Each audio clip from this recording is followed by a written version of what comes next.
오늘 여러분과 함께 읽은 우리 십계명 강해 우리 8번째 시간으로 도둑질하지 말라라고 하는 말씀 속에, 계명 속에 담겨져 있는 하나님의 마음을 여러분과 함께 나누겠습니다.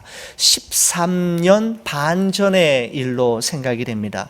미국에 유학 와서 제가 처음으로 시작했던 일은 우리 학교 수영장 청소와 학교 안에 있는 카페테리아에서 서빙하는 일이었습니다. 하루에 3시간, 1시간당 7불 25전을 받으면서 낮에는 학교에서 공부하고 또 저녁에는 그 학교에서 수영장에서 또는 카페테리아에서 일을 하면서 유학 초기 시절을 보냈던, 정말 열심히 살았던 시절이 생생하게 생각이 납니다. 제가 바이올라에서 공부를 했는데 바이올라 대학의 메인 카페테리아에서 일하기 위해서는 그 카페테리아에 도착하자마자 까만 모자를 쓰고 까만색 유니폼을 입을 뿐만 아니라 오른쪽에 제 이름이 영어 이름으로 된 제 이름을 이렇게 붙이고 이게 그 앞치마를 두르면 준비가 완료되었습니다. 일을 시작하기 전에 컴퓨터 앞에 가서 제 이름을 넣고 아이디 넘버를 입력한 후에 엔터 키를 누르면 일하는 시간이 이제 시작이 되는 거죠. 일하는 시간이 누적되기 시작하고 일을 마치고 나면 컴퓨터 앞에 가서 역시 제 이름과 아이디 넘버를 누르고 엔터 키를 누르면 일한 시간이 합산이 되어서 2주마다 한 번씩 체크를 받았던 그런 기억이 납니다. 첫 번째 날 그런 모든 훈련들을 다 마치고 둘째 날이 되었을 때였습니다. 저는 아무 생각도 없이 카페테리아에 도착하자마자 컴퓨터 앞에서 어제 그 매니저가 가르쳐 준 대로 제 이름을 넣고 아이디 넘버를 넣은 후에 엔터 키를 누르고 탈의실에 가서 옷을 입고 유니폼으로 갈아입고 이제 홀로 나갔습니다. 그때 이 모든 행동을 지켜보고 있던 매니저가 저를 보자마자 앞으로는 그렇게 하지 말라라고 다짜고짜 이야기하는 것이었습니다. 먼저 유니폼으로 옷을 갈아입고 일하기 시작하기 전에 시작 버튼을 누르고 일을 마친 후에도 먼저 마침 버튼을 누른 후에 유니폼을 다시 일반 옷으로 갈아입으라는 것이었습니다. 순간적으로 되게 놀랐지만 저는 생각해 보니까 매니저의 말이 맞다, 수긍이 되었기 때문에 금방 잊을 수 있었습니다. 한국에서와는 다른 미국의 새로운 문화를 맞이하는구나, 그런 생각을 하게 되었습니다. 여러분, 그리고 그때를 생각하면 잊을 수 없는 또 하나의 에피소드가 있습니다. 수업을 마치고 밤 10시까지 이제 일을 하다가 이제 마치고 나면 배가 출출하게 되는 것이죠. 그때쯤이면 배가 고프기 때문에 나가면서 주방에 쌓여 있는 그 쿠키 접시에 초콜릿 쿠키 2조각과 사과 하나를 이렇게 쥐고는 옷에 쓱쓱쓱 닦으면서 밖으로 나오는데 그 매니저가 다시 저를 붙잡은 것입니다. 앞으로는 이렇게 절대로 하지 말라라고 하면서 제 손에 잡고 있던 초콜릿 쿠키 2조각과 사과를 휙 빼었더니 다시 주방에 갖다 놓고는 바람처럼 사라지는 것이었습니다. 얼마나 무안하든지 순식간에 장발장이 된 기분이었고, 미국까지 와서 도둑과 거지로 전락해버린 듯한 제 모습이 너무 비참하게 느껴졌었습니다. 곧바로 학교 안에 있는 채플실로 찾아가서 밤늦게까지 하나님 앞에서 하소연을 하던 그때의 시절이 생각이 납니다. 기분이 상하고 무안했지만 한국과는 정말 다르기는 다르구나, 미국의 문화를 새롭게 배워간다라고 하면서 좋은 마음으로 시작했던 기억이 납니다. 여러분, 그렇습니다. 미국은 정확한 나라이었던 것 같습니다.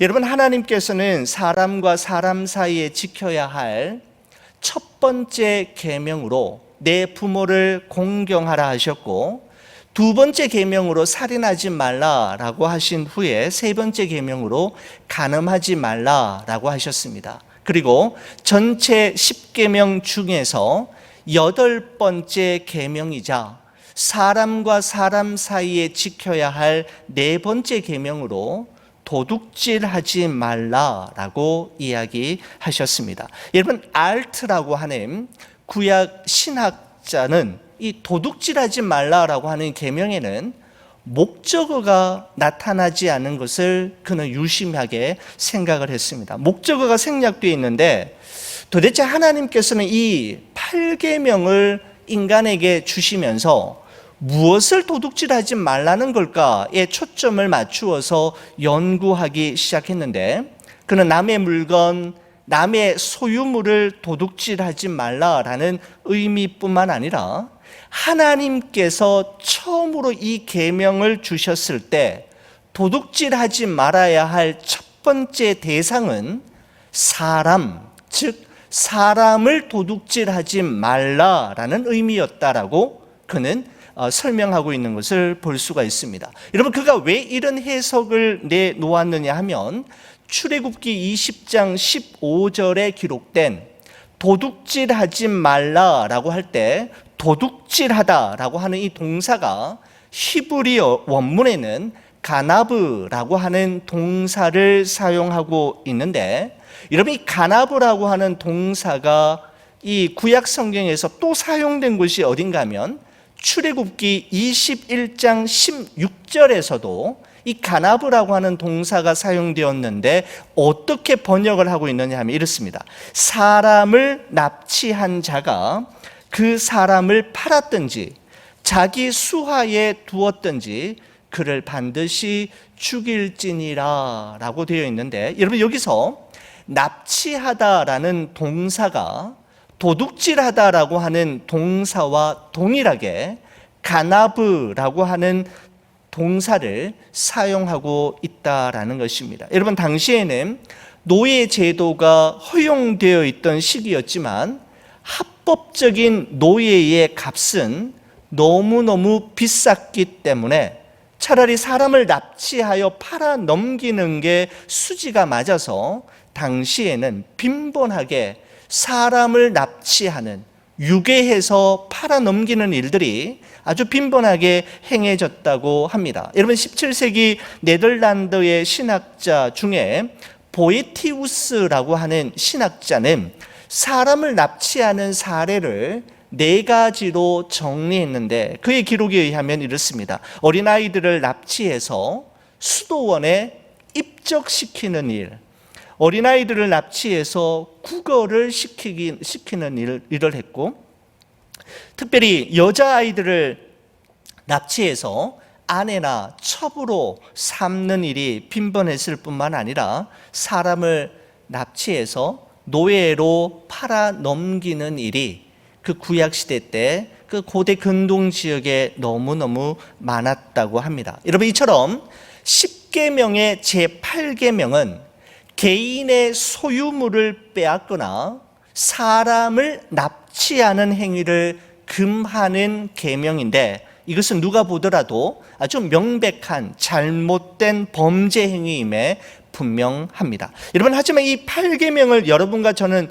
접하면서 솔직한 느낌이 무엇인가 하면 우리는 다른 계명은 몰라도 이 8계명만큼은 잘 지키고 있다라는 생각을 하게 된다라는 것이죠. 이 계명은 도둑이나 강도들 또는 유괴범들에게 적용될 뿐 나 같은 사람에게는 적용되지 않는 계명이거나 나는 이 계명을 절대로 어긴 적이 없다라고 생각하는 경향이 저뿐만 아니라 여러분에게도 있을 거라는 생각이 듭니다. 여러분, 그러나 하이델베르크 요리 문답에 보면 이러한 우리의 생각이 잘못되었음을 쉽게 발견할 수가 있습니다. 하이델베르크 요리 문답 110번은 제8계명에 대한 내용을 다루고 있는데, 하나님은 제8계명으로 무엇을 금지하셨는가라고 하는 질문에 대해 다음과 같이 답변하고 있는 것을 보게 됩니다. 하나님은 법률로 처벌할 수 있는 공공연한 도둑질과 강도질만을 금지하지 않으셨다.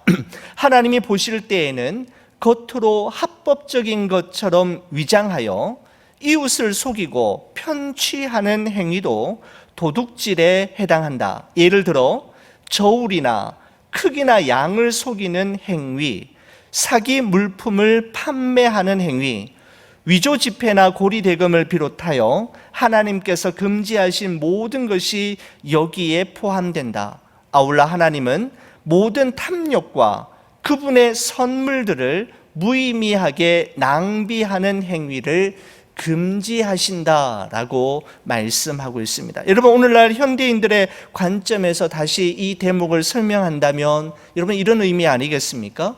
도둑질하지 말라라고 하는 계명은 정당한 방법이 아닌 부정한 방법으로 남의 것을 취하는 것을 의미하는데, 강도나 사기뿐만 아니라 탈세나 공금 횡령, 노동자들의 임금 착취와 임금 체불 행위, 남의 돈을 빌려서 갚지 않거나 크레딧 카드를 남용해서 신용 불량자가 되는 것도 이 도둑질에 포함된다라는 것이죠. 뿐만 아니라 컴퓨터에서 불법 다운로드를 받거나 다른 사람들의 학위 논문이나 설교를 표절하는 것, 학생들이 시험 볼 때 컨닝하는 것까지 다 포함될 수 있는 계명이라는 것입니다. 여러분, 이런 관점에서 볼 때 오늘날 이 8계명을 정확하게 정직하게 지켜내는 것 또한 그리 쉽지 않은 일임을 우리는 잘 알고 있습니다.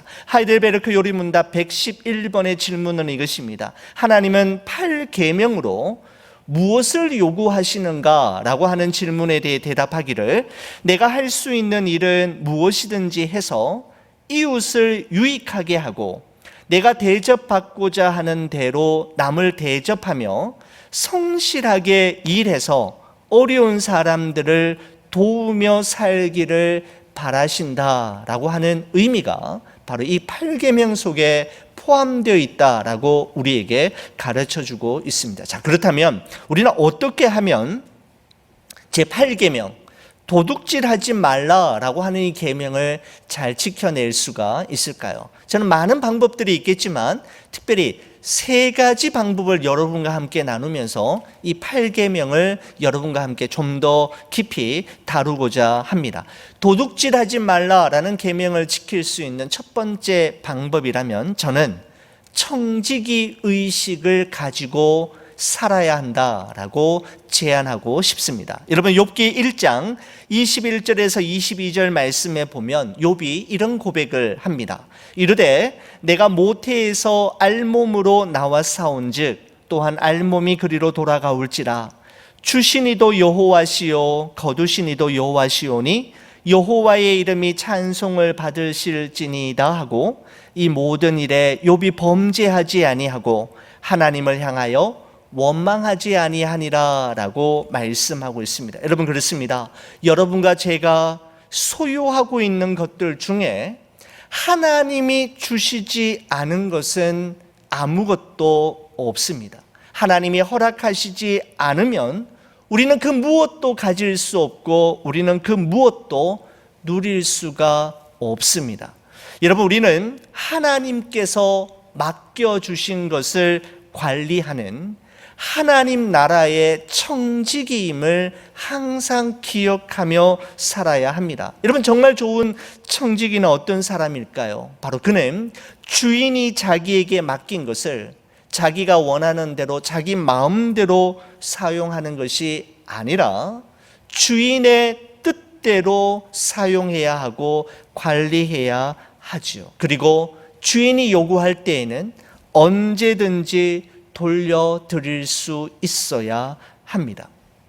여러분, 누가복음 12장에 보면 예수님의 유명한 비유 가운데 어리석은 부자의 비유가 소개되고 있는 것을 보게 됩니다. 여러분과 함께 누가복음 12장 16절에서 19절까지의 말씀을 저와 함께 한 절씩 이렇게 교독하실 터인데, 여러분 그 말씀을 보시면서 1인칭 주어, 그러니까 내가, 내라고 하는 단어가 몇 번이나 나오는지 여러분 한번 염두에 두시면서 저와 함께 한번 읽어주시면 좋겠습니다. 누가복음 12장 16절에서 19절인데 16절 말씀 제가 먼저 보겠습니다. 또 비유로 그들에게 말하여 이르시되 한 부자가 그 밭에 소출이 풍성함에 17절 여러분입니다. 심중에 생각하여 이르되 내가 곡식 쌓아둘 곳이 없으니 어찌할까 하고 또 이르되 내가 이렇게 하리라 내 곡간을 헐고 더 크게 짓고 내 모든 곡식과 물건을 거기 두리라. 19절입니다. 또 내가 내 영혼에게 이르되 영혼아 여러 해 쓸 물건을 많이 쌓아 두었으니 평안히 쉬고 먹고 마시고 즐거워하자 하리라 하되 라고 되어 있습니다. 자, 여러분 16절에서 19절까지 여러분과 제가 보시는 우리말 개역 성경, 개역 개정 성경에는 1인칭 주어 내가, 내라고 하는 단어가 여러분 6번 나오지만 영어 성경을 가지고 계신 분들은 모두 11번 나라고 하는 1인칭 주어가 나오는 것을 확인하실 수가 있습니다. 11번 나옵니다. 여러분 이 부자는 내가 계획하고 내가 노력하고 힘쓰면 인생이 내가 원하는 대로 내 마음 먹은 대로 내 뜻대로 되는 줄 알았지만 그것은 착각 중에 착각이었습니다. 하나님은 그 부자에게 20절에 이렇게 말씀하십니다. 하나님은 이르시되 어리석은 자여 내가 오늘 밤에 내 영혼을 도로 찾으리니 그러면 내 준비한 것이 누구의 것이 되겠느냐 하셨으니 라고 말씀하고 있습니다. 너희 영혼을 오늘 밤에 거두시면 너가 그동안 준비한 이 모든 것들은 어떻게 되겠느냐라는 것입니다. 솔로몬은 잠언 20장 1절에 이렇게 말씀합니다. 너는 내일 일을 자랑하지 말라. 하루 동안에 무슨 일이 일어날는지 내가 알 수 없음이니라 라고 말합니다. 여러분은 어떻게 생각하십니까? 지나온 여러분의 삶의 여정을 되돌아볼 때 여러분의 계획대로, 여러분의 뜻대로, 여러분의 마음먹은 대로 이루어지셨습니까? 예레미야 선지자는 예레미야서 10장 23절에 이렇게 이야기합니다. 여호와여 내가 알거니와 사람의 길이 자신에게 있지 아니하니 걸음을 지도함이 걷는 자에게 있지 아니하니이다 라고 이야기합니다.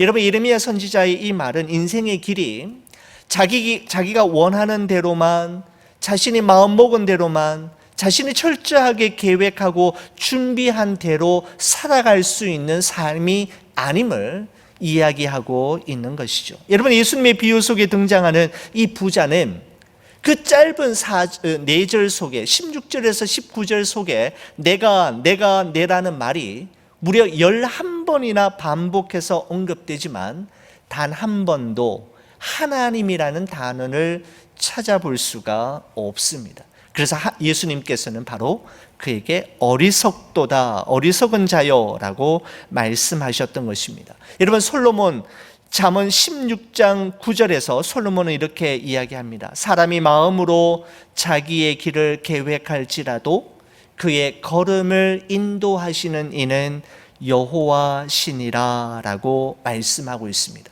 하나님께서 이 부자를 향하여 어리석은 자요라고 하신 것은 이 부자는 자신의 걸음을 인도하는 분이 누구인지를 알지 못했고 자신이 현재 가지고 있는 이 모든 것들이 하나님께서 주신 것임을 몰랐기 때문입니다. 그래서 그는 어리석은 자이었습니다. 여러분 찬송가 213장 가사를 보면 여러분 이런 가사입니다. 나의 생명 드리니 주여 받아 주셔서 세상 살아갈 동안 찬송하게 하소서.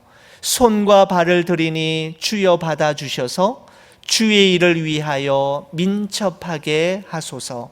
나의 음성 드리니 주여 받아 주셔서 주의 진리 말씀만 전파하게 하소서. 나의 보화 드리니 주여 받아 주셔서 하늘나라 위하여 주 뜻대로 쓰소서. 나의 시간 드리니 주여 받아 주셔서 평생토록 주 위에 봉사하게 하소서라고 하는 찬양입니다. 말씀을 준비하면서 이 찬양이 제 마음속에 얼마나 와닿았는지 부르고 또 부르면서 오늘 이 저녁을 여러분과 함께 맞이하고 있습니다. 여러분, 이 찬송은 나의 생명, 나의 손과 발, 나의 음성, 나의 보화, 나의 시간, 이 모든 것들 중에서 하나님이 주시지 않은 것은 하나도 없음을 고백하는 찬양일 뿐만 아니라 하나님께서 주신 것으로 하나님의 일을 위하여, 하나님의 영광을 위하여 쓰임받게 하옵소서라고 하는 찬송가 시인의 간절한 소원이 담겨져 있는 것입니다.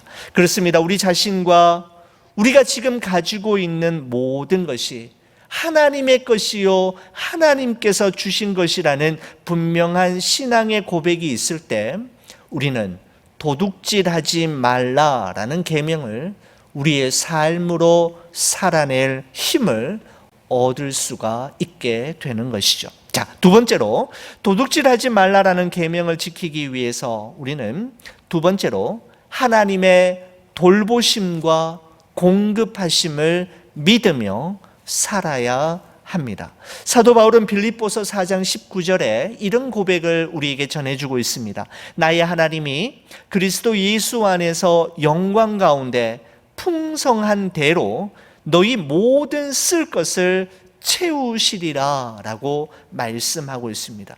나의 하나님이 그리스도 예수 안에서 영광 가운데 그 풍성한 대로 너희 모든 쓸 것을 채워주실 것이다 라고 사도 바울은 확신을 가지고 권면하고 있습니다. 우리에게 있어야 할 것과 우리에게 필요한 것이 무엇인지를 어느 누구보다 잘 알고 계시는 하나님께서 그때마다 채워주시고 공급해 주실 것에 대한 믿음이 있을 때 우리는 도둑질하지 말라라고 하는 이 계명을 지켜낼 수가 있게 되는 것이죠. 예수님은 산상수훈에서 이렇게 말씀하셨지 않습니까? 그러므로 염려하여 이르기를 무엇을 먹을까, 무엇을 마실까, 무엇을 입을까 하지 말라.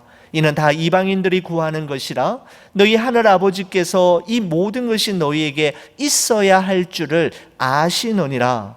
그런즉 너희는 먼저 그의 나라와 그의 의를 구하라. 그리하면 이 모든 것이 무엇입니까? 먹을 것과 마실 것과 입을 것, 즉 우리가 쓸 모든 것을 너희에게 더하시리라. 하나님께서, 예수님께서 우리에게 분명하게 말씀해 주셨습니다. 하지만 여러분, 이 말씀은 나는 아무 일도 하지 않고 기도만 하면 하나님께서 다 알아서 채워주시고 알아서 공급해 주실 것을 의미하는 것은 여러분 아닙니다. 여러분, 하나님이 하셨습니다 라는 말과 내가 했습니다 라는 말 중에 여러분은 어떤 말이 맞다라고 생각하십니까? 여러분, 아마 교회 다니시는 분들의 대부분은 하나님이 하셨습니다 라는 표현에 전적으로 동의하실 것입니다. 여러분, 저도 마찬가지입니다. 여러분, 그렇다면 여러분께 솔직히 한번 여쭤보겠습니다. 정말 나는 아무것도 하지 않아도 되는 겁니까? 나는 아무것도 하지 않고 두 손 다 놓고 있는데 모든 것이 우리에게 다 알아서 채워졌던 겁니까? 여러분, 그래서 저는 보다 정확한 표현은 이 표현이라고 생각이 됩니다. 나를 통해서 하나님께서 하셨습니다 라는 말이 보다 정확한 표현이라고 생각이 됩니다. 왜냐하면 사도 바울이 고린도전서 15장 10절에 이런 고백을 우리에게 남겨주고 있기 때문입니다. 그러나 내가 나 된 것은 하나님의 은혜로 된 것이니 내게 주시는 그의 은혜가 헛되지 아니하여 내가 모든 사도보다 더 많이 수고하였으나 내가 한 것이 아니요 오직 나와 함께 하신 하나님의 은혜로다 라고 이야기합니다. 하나님은 사도 바울의 수고와 눈물과 땀을 낭비하지 않으시고 그리스도의 복음을 전하는 도구로 사용하셨습니다. 사도 바울 역시 그리스도의 복음을 위한 자신의 수고를 자랑하거나 과시하지는 않았지만 무시하지도 않았던 것을 볼 수가 있는 것이죠. 바로 사도 바울은 자신을 통해 역사하시는 하나님을 분명히 경험하고 있었던 것입니다. 여러분, 그렇습니다. 나를 통해 하나님께서 일하시는 것입니다. 여러분, 라인홀더 니버 목사님의 Serenity Prayer이라고 하는 기도가 말씀 준비하면서 다시 생각이 났습니다. 여러분, 이런 기도이지요. 하나님, 나에게 평온함을 주옵소서. 내가 할 수 없는 것들을 있는 그대로 받아들일 수 있게 하시고, 내가 할 수 있는 일들에 대해서는 변화시킬 수 있는 용기를 주옵소서.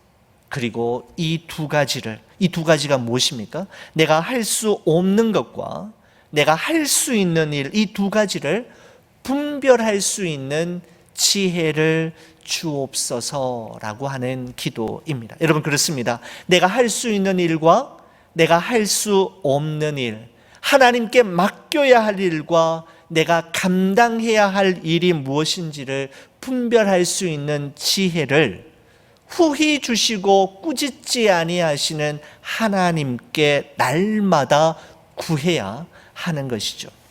사랑하는 교우 여러분, 하나님의 돌보심과 공급하심을 믿고 염려하지 말고 기도하되 내가 할 수 있는 것에 대해서는 최선을 다해 수고하며 성실히 살아가는 삶을 통하여 우리는 바로 8계명의 계명을 지켜낼 수가 있게 되는 것이죠. 여러분, 마지막으로 한 가지만 더 나누겠습니다. 도둑질하지 말라라는 계명을 지켜내기 위해서는 세 번째로 부족할 때 자족함을 배우는 기회로 삼을 수 있어야 합니다.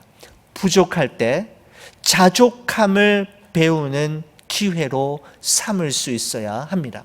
여러분, 사도 바울은 빌립보서 4장 11절 12절에 이런 고백을 합니다. 내가 궁핍함으로 말하는 것이 아니라 어떠한 형편에든지 나는 자족하기를 배웠노니 나는 비천에 처할 줄도 알고 풍부에 처할 줄도 알아 모든 일 곧 배부름과 배고픔과 풍부와 궁핍에도 처할 줄 아는 일체의 비결을 배웠노라 라고 고백하고 있습니다. 여러분, 우리는 이 구절을 이게 묵상할 때마다 유의해서 보셔야 할 중요한 표현이 나옵니다. 그것은 나는 자족하기를 배웠노니 라는 말과 일체의 비결을 배웠노라 라는 것입니다. 배웠노니, 배웠노라. 배웠다라는 단어, 여러분 그냥 넘어가서는 안 되는 중요한 단어입니다. 무슨 말씀이냐면 어떠한 형편에 처하든지 자족할 수 있는 일체의 비결은 선천적으로 가지고 태어나거나 예수님 믿고 교회만 다니면 어느 날 갑자기 하늘에서 뚝 떨어지는 성품이 아니라 배우게 되는, 후천적으로 터득하고 습득하게 되는 성품이라는 것입니다. 바로 어떤 과정을 통해서요? 모든 것이 풍부할 때와 아무것도 없을 때를 통과하면서 배부름과 배고픔, 풍부와 궁핍의 모든 과정을 통과하면서 배우는 것, 터득하고 습득하게 되는 것이 바로 자족의 비결임을 바울이 말씀하고 있는 것입니다. 여러분, 그렇기 때문에 모든 것이 풍부하고 모자람을 모르는 그런 배부른 순간만 있어야 하는 것이 아니라 비천에 처할 줄도 알고 배고픔과 궁핍해지는 순간이 있어야 우리의 삶이 건강하게 되고 성숙하며 성장하게 된다라는 것이죠. 인생 전체를 볼 때 그러한 시간 동안 꼭 필요한 것임을 사도 바울이 말씀하고 있는 것입니다.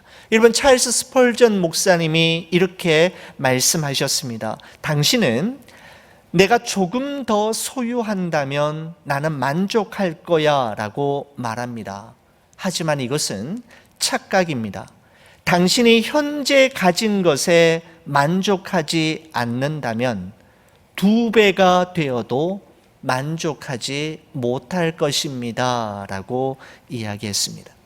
부족할 때 자족함을 배우는 기회로 삼는다면 우리는 8계명을 지킬 수가 있게 되는 것입니다. 사랑하는 우리 교회 여러분, 우리 하나님께서는 이 8계명, 도둑질하지 말라라는 계명을 통해 우리가 3가지를 꼭 기억하기를 원하십니다.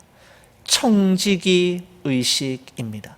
내가 가지고 있는 것, 내가 누리고 있는 것, 나에게 속한 모든 것들이 내 것이 아니라 하나님이 잠시 우리에게 맡겨주신 것이며 그 맡긴 것으로 내 마음대로 내가 원하는 대로 사용하는 것이 아니라 주의 영광을 위하여 사용할 때 하나님은 그걸 통해 영광을 받으신다는 것입니다. 또한 하나님의 돌보심과 공급하심을 믿으며 아무것도 염려하지 말고 최선을 다하되 그 결과는 주님의 손에 맡기며 살아갈 때 우리는 8계명을 지킬 수 있습니다. 또한 우리는 부족할 때 자족함을 배우는 기회로 삼을 수만 있다면 우리는 어떠한 형편에 처하든지 자족할 수 있는 일체의 비결을 습득하게 되므로 우리는 하나님 앞에서 이 8계명을 지켜낼 수가 있게 되는 것이죠.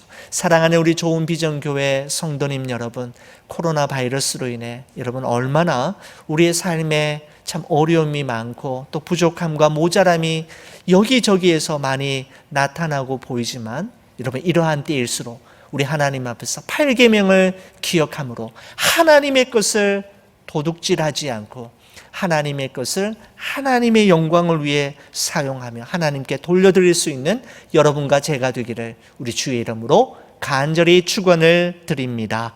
기도하시겠습니다.